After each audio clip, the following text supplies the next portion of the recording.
Well, hello there. How is everyone? I hope you're all well. You amazing, beautiful, wonderful people. And you're looking absolutely amazing again today. How do you do it? You need to let me know down below how you do it. Let me in on your secrets because I need some of it.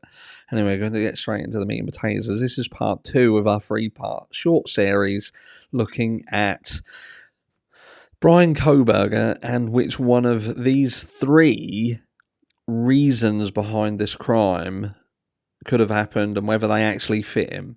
Now, we've already looked at the first one. If you missed that, that was whether this was just simply random. Does the random version of events match Bryan Kohberger? And I think the majority of us decided that this being random just didn't seem to fit. Not with Bryan Kohberger and not with some of the things that happened during this crime, especially the crime itself inside the house. But with this being part 2, we're going to be looking at jealousy or kind of, being fixated perhaps on somebody. And that's when we look at the potential for perhaps Maddy Mogen being the target. Now, does this make sense with respect of Bryan Kohberger? Now, with respect of, was this some form of jealousy situation? Are there things that happened during the crime that actually feeds into that narrative and makes that make sense? Now, you could say to a degree, yes, it does, because it would seem that this person perhaps entered into this home, they knew where they were going, they went up the stairs first, and they carried out this attack. Now, Maddy Mogen lived at the property, so the person would have known that she would have been there. Kaylee Gonsalves, not so much. She'd moved out. So the person, if this was someone who had some kind of knowledge about this house, they wouldn't have necessarily known that Kaylee Gonsalves was there. And that perhaps was the catalyst of what then spiraled out of control. Perhaps too much noise, something happened, and the people downstairs were roused. That meant that Xer and Ethan came out, and perhaps, that's why the killer then attacked other people. But I'm going to come back. We're going to stick a pin in that for a second. But yeah, the fact that this person seemed to go to a specific room and they seemed to go there first would lead you to believe that the only person who really should have been there and been in that room, if they went there with a purpose, was Maddy Mogen. The downside is, with respect of Bryan Kohberger, as far as we're aware at this time, there just isn't a connection. There's no stalking, but there is a caveat to that, and that is there seems to be people trying to push that there's a difference between surveilling someone and stalking someone, where I don't think there is. I think that you're either the stalking and surveilling someone are basically the same thing. And I think that if there was genuinely a connection between, say, Maddy Mogen and Bryan Kohberger, then Ann Taylor would know that. I think she would know it by now. And the fact that we have potentially exculpatory evidence held by Bethany Funk would lead me to believe that there is a disparity between, or a discrepancy between, what Dylan Mortensen is saying and perhaps what Bethany Funk, what her understandings of that evening were and how she saw things. If there's an issue between them two, then it brings everything into question. But the love thing with Bryan Kohberger, I genuinely don't think that works. Now, I'd be interested to hear your thoughts and feelings down below to see whether you think it does. We also have, when would Bryan Kohberger have formulated this infatuation, if you like?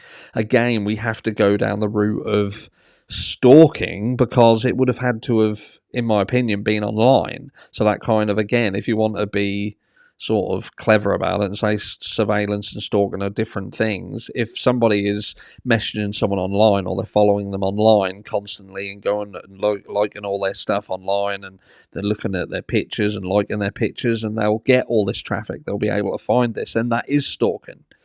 It is online stalking, and we have categorically heard both the defence and the prosecution say that this simply wasn't happening. There is no proof of it. There's no evidence. So, again, with respect to Bryan Kohberger, it kind of leads you to believe that this scenario doesn't work. And we said we'd stick a pin in the the Xer and Ethan scenario.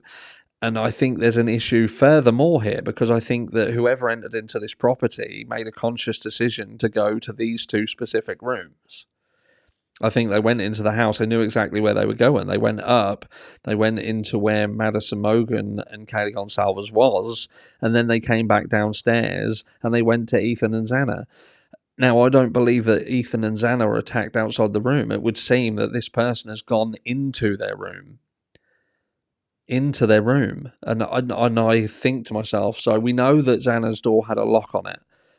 So did the person knock on the door, and did they come to the door to speak to them? And if they did they know the person? Did they recognize the voice? I don't understand. Or was their door not locked and this person has just walked straight into the room?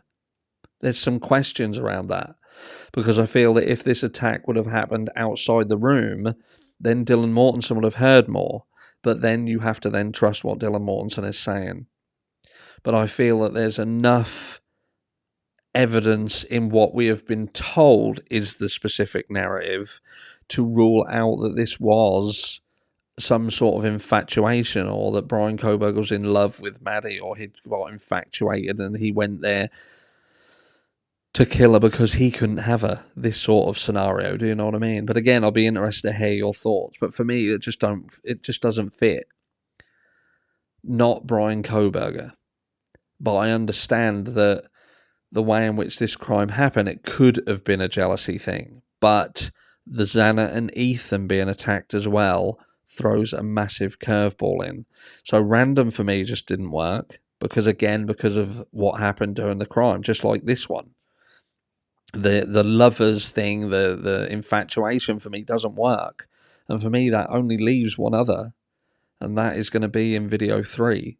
Again, I'm going to keep them relatively short, so they don't need to be long.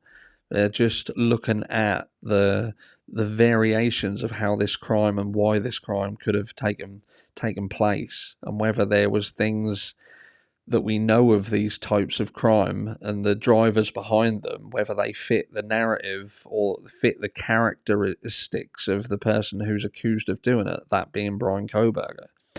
But the final one is revenge.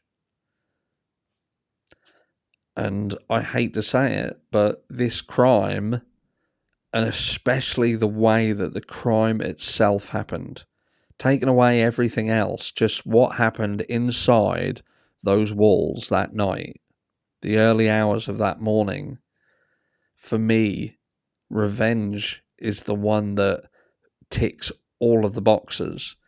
And in the final part, in video 3, we'll be looking at exactly why I believe that revenge does indeed tick those boxes.